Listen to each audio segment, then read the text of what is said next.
Josh with Forest Baseball, Ohio. I've started following you a little bit and been pretty impressed with what I've seen, kind of the message that you're putting out, and so definitely wanted to chat a little bit and just kind of see where you've come from and where you guys are going. And I'm thinking before we get started and really into some details, I just want to know a little bit about, I guess, your background, where you've come from, and how you got to be, where you are at Force. Yeah, absolutely. I really appreciate you taking the time to reach out, and we do appreciate you checking out some of the content. Yeah. Started the program in 2012. Prior to that, I'm originally from Baltimore, Maryland, played 4 years of collegiate baseball, a little bit of professional baseball experience. Ended up in Cleveland, Ohio. The weather didn't keep me here, but the weather leaves a little bit to be desired, but it's not too bad.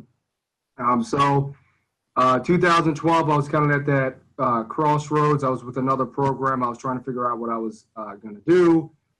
My wife and I just had our first child, and the program I was with, we were actually partners with Force. And I sat down with them and said, hey, so it looks like I'm going to be parting ways with the baseball program I started with, and wanted to see if there was any type of opportunity here. So if you're familiar, I guess, with the Northern Travel Baseball Circuit, July is the musical chair. So that's when everybody decides that they're going to this tryout or that tryout. So we literally started the program with about a week to go before the first tryout date. Wild. Yeah, just took a big risk to know what would happen. It was me and like 3 other coaches that are still here that decided that we were just going to give it a shot.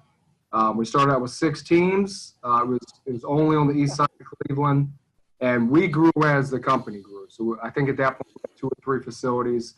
Now we're up to 6. So every time we would open up another facility, we were bringing some baseball guys and develop the program. And I'd be lying if I said 6-7 years ago I thought we'd be where we are. But we really just had good people. I got to tip my cap to the players. Players at an early age, and the parents especially, took a chance on us when we were just kind of figuring out what we were doing. And talent begets talent. So I mean, we had some guys that went on to play at a high level, and they brought in some more talent. Very cool. Yeah, and one of the big things that jumped out at me about some of the messaging that you're putting out is you're obviously a very successful program, lots of college commits and championships won, but it seems like and everyone's going to say this, but you really do care about more than just the wins and how the program looks. Is that you're really looking after that athlete and that family as a whole, and what's the bigger picture? And I would imagine that's part of the success of the program, is really just kind of thinking about them as a whole and looking after, a kid and their development, whether it's in baseball and whether they continue on, or just making sure that they're a good person moving forward. Yeah, I really think that's why I'll always stay up north, is because I've had buddies that have ran programs down south where if you want to play baseball 365 days, we're up here, we just physically can't. So about 5 or 6 months, we have no option. We're inside. So there is no scoreboard for 6 months. So we have to get to know our players. That's why I do like the North, is because we're allowed to have a controlled environment for 5 or 6 months where we really get to know the players. We have to get creative, and they're kind of stuck with us. Hopefully they like us. They're going to hear our message for 5 or 6 months, and we get time to develop them. It also allows us time to kind of educate the parents and stuff like that. So that's kind of where we hang our hat. Summertime, obviously, we want to go out and win. They have a lot more fun than losing, but we kind of on the fact that we have time to develop our players, educate them, and hopefully prepare them for the next level. Awesome. Yeah. So, I mean, I kind of want to talk a little bit about kind of that whole college recruitment process. And, so I coach my daughter's team, blast ball, 4 and 5. We play at the local park. Nice. So, I mean, even at that age, you can kind of see, there's some talent separation already there. Most of it's really age. The 5-year-olds are generally better than the 4-year-olds, right? But, as we get a little bit older, looking at, where some separation really starts to happen. And, as we read, lots of blogs and Facebook groups and, Instagram posts is, at what age, are 12U kids? Are we talking, commitments here? How are we, looking at the college process, right? As a parent, are we looking at, differentiating yourself yet?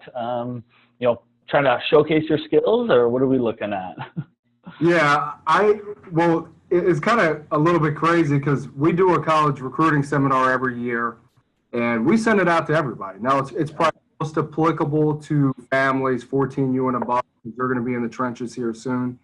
But the one thing we always tell the parents is that there's nothing wrong with information. So if you're a 10-year-old, whether you think he is going to be interested in college baseball or college sports at that level, there's nothing wrong with kind of educating yourself. And now there's a fine line to that. You don't want to overdo it, and then you also don't want to make the player feel that pressure. Mm-hmm. Yeah. Maybe there's a clock ticking, and he's got 4 years to get ready. But as far as getting the information at a reasonable cost, or if they're able to go to free workshops or webinars and stuff like that, now opposed to, I'm not that old, I'm only 3, but when I was in high school, I mean, to dig to find information. So I guess I'll start with that. Is there's nothing wrong with educating yourself at an early age. But over the last 10 years or so, it's really snowballed into kind of a machine. I think there's probably a couple of different tournament organizations that kind of started that, and there's nothing wrong with it. Kind of expedited the process a little bit. As crazy as baseball commits have been, it really started from softball, and I'm sure soon committing for softball. But with baseball, it started with some of the bigger 5 the top 1% guys as sophomores and freshmen. And when we were talking 6 or 7 years ago, to get a 14-year-old to commit to them. It's still 4 years down the road on campus. They could change their mind. They didn't think they were mature enough to actually make that decision.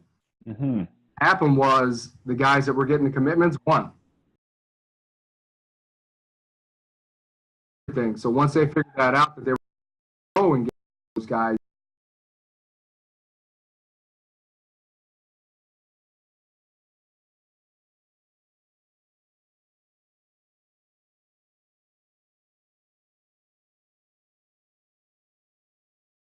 baseball.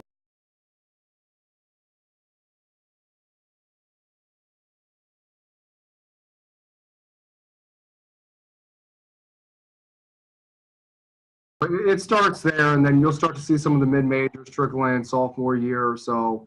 NCAA not working, hasn't really slowing it. But when they're going to find a way to. Absolutely. So, I mean, as a parent, if I do have one of these, phenom kids who's, hit growth spurt real early and really chucking, what would you say?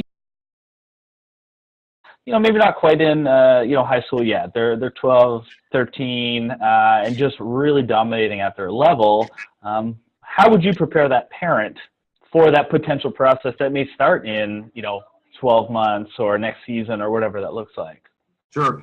I would really urge them to find a core of maybe 3 or 4 people they really trust and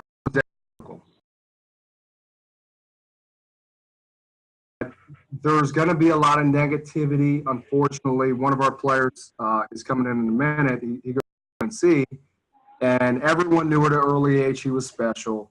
So he's a really, really good 6th to 8th grader. All of a sudden, high school pops up. And then you get some of the haters saying they're overrated stuff. Yeah. So I think at the earlier age, if parents can identify maybe 1 or 2 coaches that have a vested interest in their son and their family, and maybe even just an uncle or aunt that's been around the recruiting process, and say, okay, this is our little dream team. We're going to it inclusive unless someone's going to add and keep everything within that group, because I see a lot of kids that get burnt by tweeting out that they're taking it here.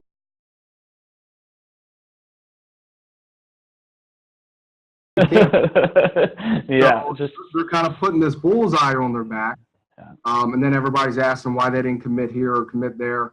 So I think to aggressively move forward in the process, especially with that top 1% guy that is going to be reported, just kind of with your little group, I always tell the players, if you're driving the car, you can have 4 or 5 people in the back rows, but you got to drive the car. So who's going to be in that group, who you can trust, that's not going to leak information, because all it takes is a phone call with the coach, and then it's spreading like wildfire. Got a full ride offer, and then he's got a million conversations to have, and that should a couple people around.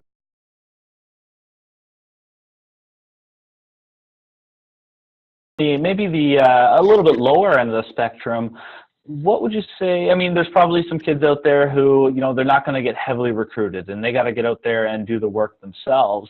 At what age, as a parent, have you started to see, those kids who may need to put a little bit more and,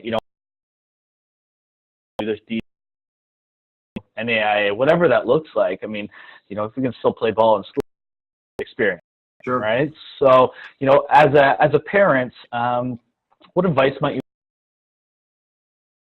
recognize that process, and that you're not going to be a starting 9 at D1? How can we still keep them motivated and keep going and still give them that potential at a scholarship at one of those lower level schools?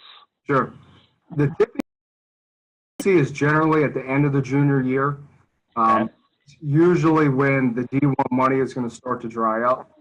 So, and we always tell the kids, I don't care, 7'6", 60 as a freshman, he's a middle infielder. Crazier things. So we're not going to hold them and say, hey, you're not football in Michigan now, but he was committed to play baseball in Indiana, and he was okay. Right? And he just, we're never going to pigeonhole it. But generally, once the summer, you'll start to see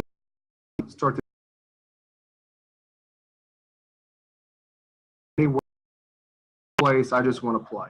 Yeah. Until their girlfriend decides to go Ohio State. Yeah. And until their buddies all decide that, baseball is not for me anymore. And they're kind of on an island. Am I really going to go to that small school in Wisconsin, or am I going to go to Cincinnati and go to the games, the football games, and all my buddies are going there? So that's generally when you start to see them do some soul searching. I've been right on guys, I've been wrong on guys, and there's always some surprises. But we always tell the parents, let them make that decision if they want to you about it. But there is going to be kind of a grieving stage after the D1 money's figure out, am I willing to sacrifice X, Y, and Z to play college baseball? And then once they kind of get over that little hurdle, then we're there to support them if they decide to play D3, D2, or just go to Ohio State or Cincinnati, which is great schools. Yeah. Yeah. Well, it's 12 you. As a parent, kind of a last, how that I would love them, to go.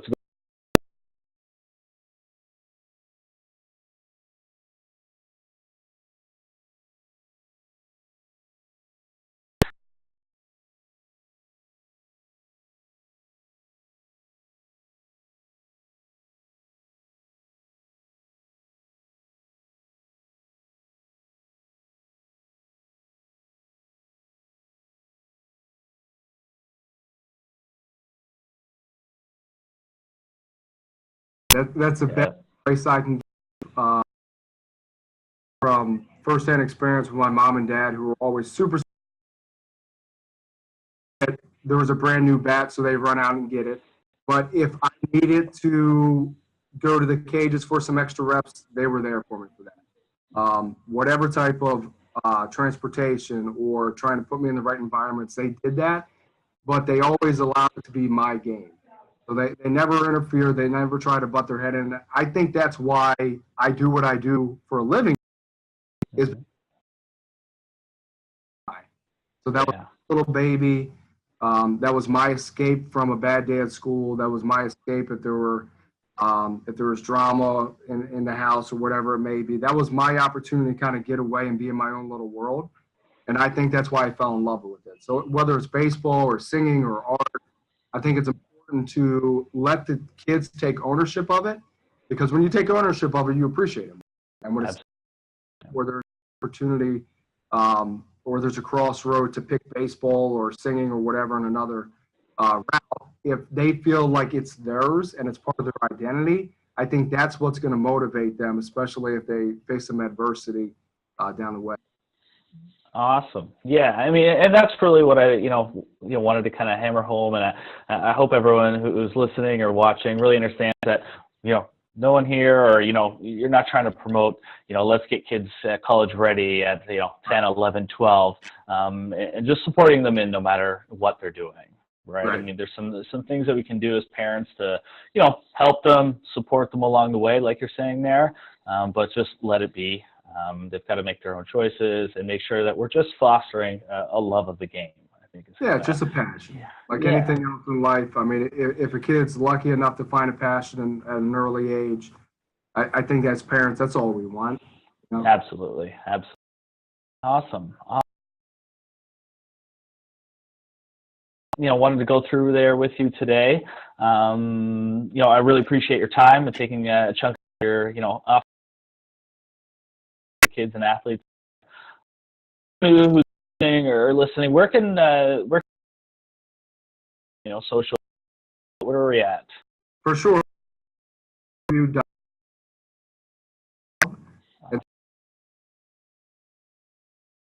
At Facebook at Force Baseball 1.